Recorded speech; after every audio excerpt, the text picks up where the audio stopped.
Assalamualaikum warahmatullahi wabarakatuh. Perkenalkan, kami dari Mahasiswa Information System UIN Syarif Hidayatullah Jakarta dengan mata kuliah Human Interaction Computer akan mempresentasikan mengenai prototipe yang kami buat mengenai aplikasi metadata publikasi. Sebelumnya, izinkan kami memperkenalkan diri. Nama saya Jessica Dandar Putri dengan NIM belakang 54. Nama saya Nura Alma Udahyanisa, NIM 73. Oke, selanjutnya mari kita mulai dengan introduction oleh Nurul Alma. Jadi di introduction itu, aplikasi Fabrice Paris memainkan peran penting dalam mendukung kegiatan publikasi ilmiah para peneliti dan akademisi. Penelitian ini berfokus pada analisis user interface dan user experience pada aplikasi tersebut dengan menerapkan pendekatan user centered atau UCD. Analisis UI UX ini bertujuan untuk memahami interaksi pengguna dengan aplikasi dan mengidentifikasi area yang perlu ditingkatkan lagi. Sementara itu, pendekatan UCD itu memastikan bahwa kebutuhan dan preferensi pengguna menjadi fokus utama dalam proses perencanaan ulang. Dan next.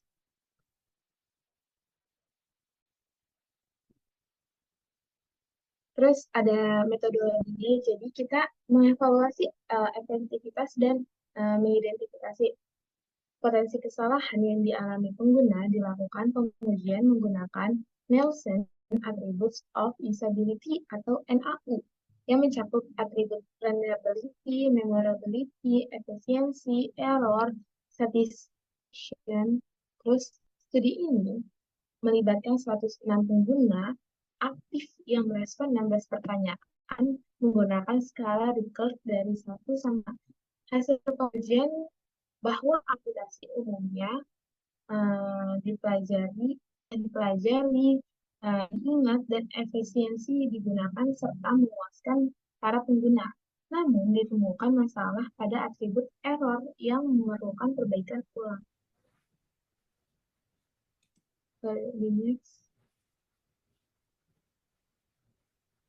Nah, redesign UI UX dengan pendekatan UCD, jadi analisis UI UX dan pendekatan UCD itu yang diterapkan memberikan wawasan yang berharga untuk perbaikan, termasuk kebutuhan untuk mengalokasikan bahasa dan memperjelas fitur help.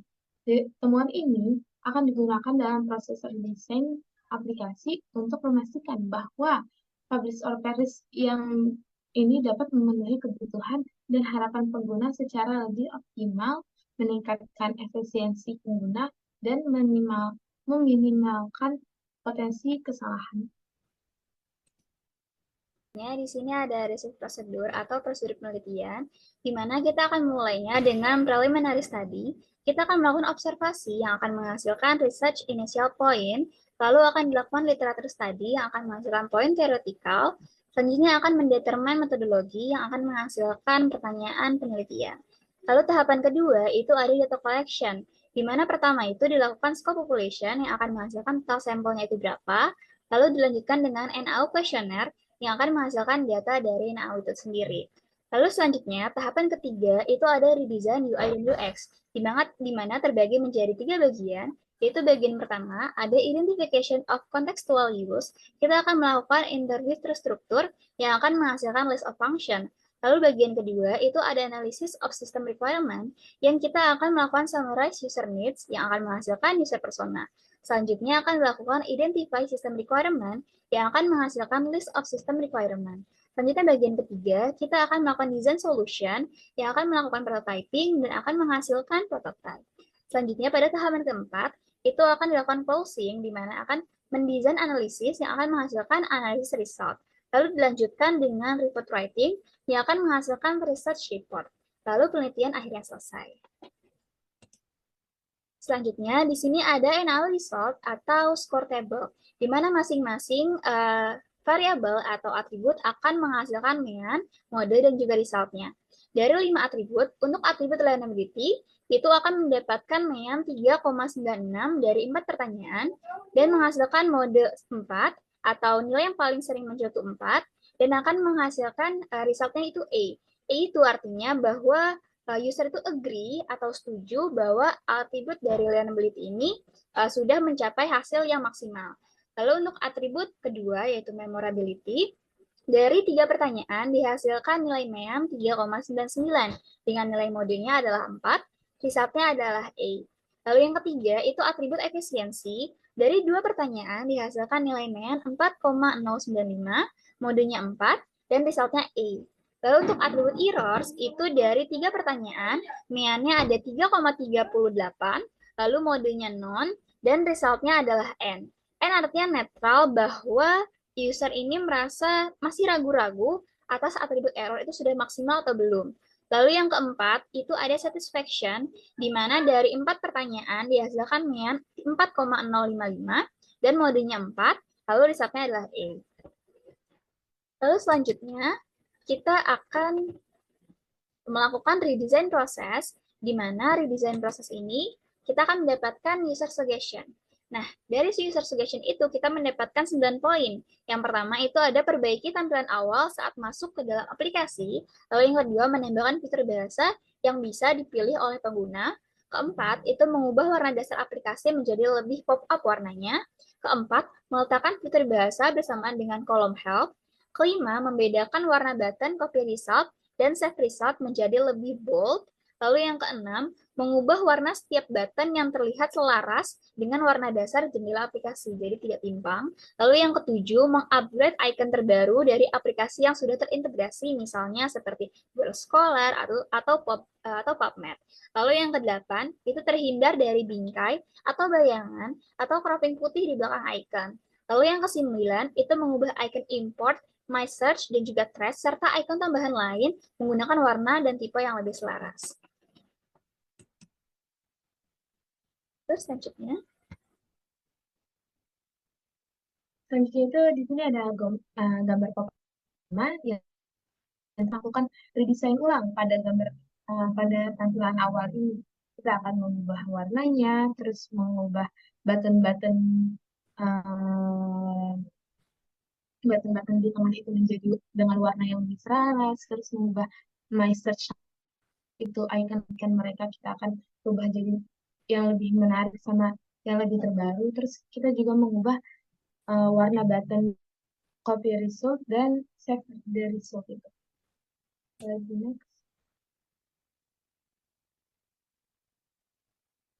Nah, selanjutnya tuh di sini kita akan um, meredesain ulang di fitur help. Di fitur help itu nanti kita akan menambahkan fitur language, di mana di fitur language itu kita akan membantu pengguna dalam memahami segala informasi yang didapatkan oleh aplikasi.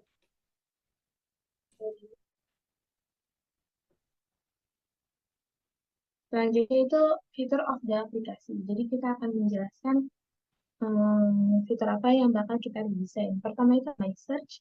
Jadi fitur untuk mencari penelitian literatur yang dibutuhkan dan untuk mengolah referensi penelitian dengan jumlah yang besar.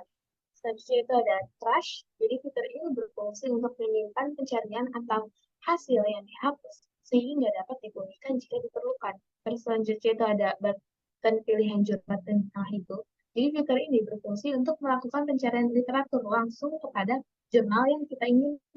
Terus ada copy result, yaitu yang menyalin pencarian dapat ditampilkan agar mudah untuk ditempelkan kepada software manapun selain uh, aplikasi ini.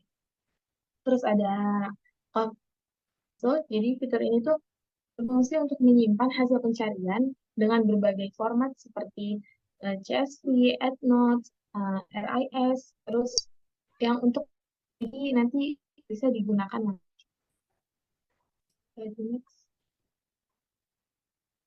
oke, selanjutnya di sini ada user persona. Kami mengambil tanggapan dari Kak Siska Devitarani. Jadi beliau ini adalah seorang pasca sarjana yang sedang mengejar gelar magister yang kini berusia 26 tahun. Beliau ini tinggal di Tangerang Selatan. Nah, sedang melakukan kegiatan publikasi sehingga beliau membutuhkan aplikasi digital yang bisa membantu kegiatan publikasinya.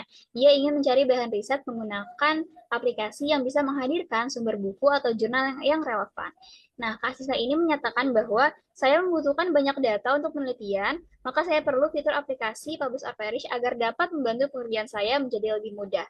Di mana goals Kak Siska ini adalah bisa mengakses fitur tanpa mengalami kendala dan dengan mudah memahami segala informasi yang diberikan. Lalu needs-nya itu mudah dimengerti setiap informasi yang diberikan, mudah dimengerti setiap error yang muncul, mudah untuk dijalankan setiap fitur yang ada, lalu mudah untuk mengecek ataupun memperbaiki kondisi error yang secara tiba-tiba terjadi. Lalu Kak ini ingin mengatasi frustration-nya, jadi nggak pengen kesulitan memahami informasi yang diberikan oleh aplikasi dan juga nggak ingin membuang waktunya untuk mengatasi error yang terjadi. Lalu next-nya, di sini ada prototipe yang sudah kami buat.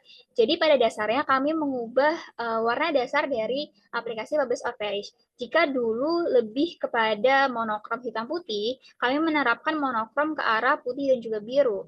Nah, di sini kami juga mengubah icon-iconnya sesuai dengan user suggestion, diubah icon message, lalu icon trash, lalu pada bagian button pemilihan jurnal, kami juga mengupgrade icon-icon yang lebih terbaru dan menghindari cropping putih agar lebih jelas per iconnya.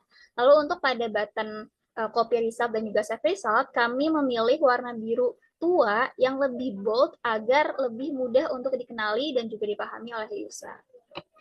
Lalu selanjutnya, di sini ada pembahasan pada penambahan language di fitur help. Mungkin akan lebih di zoom. Nah, di bagian ini, sebelumnya itu nggak ada bagian language, jadi hanya ada publish or perish help, what's new, FAQ, terus book, tutorial, website, dan lainnya. Jadi nggak ada fitur language sebelumnya. Di sini kami berinisiatif untuk menambahkan fitur language agar bisa membantu pengguna memahami informasi dari aplikasi Publish or Perish menjadi lebih mudah. Fitur language-nya seperti apa?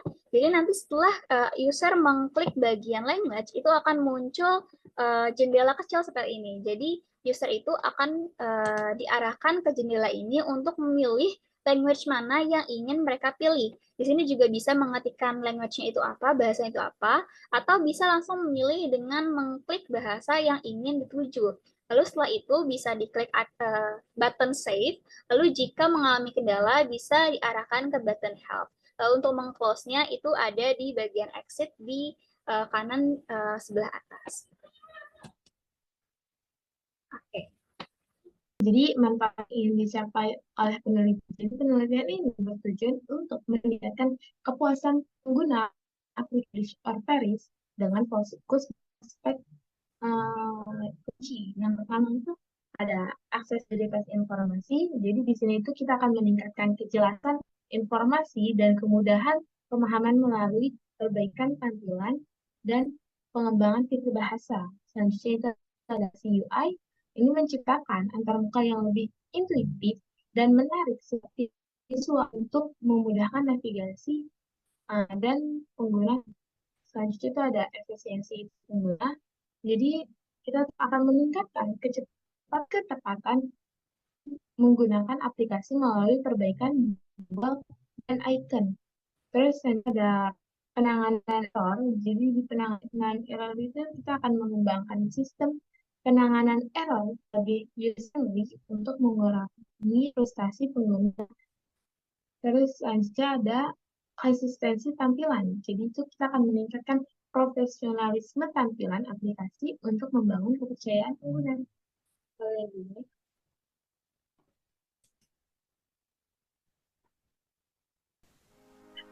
Cukup sekian apa yang dapat kami sampaikan. Jika kurang lebihnya kita mohon maaf, atau jika ada pertanyaan kalian boleh tanya-tanya di kolom komentar. Wassalamualaikum warahmatullahi wabarakatuh. Terima kasih. Sampai jumpa.